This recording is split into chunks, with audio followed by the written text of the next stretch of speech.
நல்லதா 4 விஷயம்.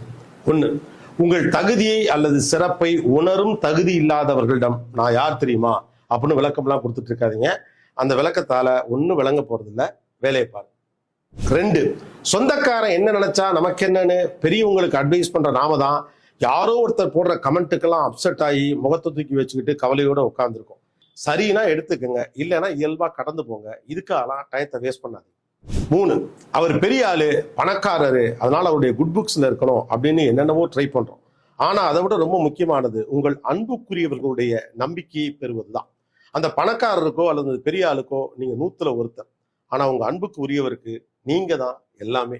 4, அடுத்தவங்க நம்மளை எந்த அளவுக்கு மதிக்கிறாங்களோ அதுதான் நம்முடைய வேல்யூ அப்படின்னு நினைச்சுக்கிட்டு மற்றவங்களை இம்ப்ரெஸ் பண்ற வேலைகளா பார்த்துக்கிட்டே இருக்காதீங்க. ஒரு கட்டத்தில் அது ஃபேக் ஆயிடும். உங்களுக்கு பிடிச்ச சந்தோஷமான வேலைகளை பாருங்க, லைஃப் ஹாப்பியா இருக்கும்.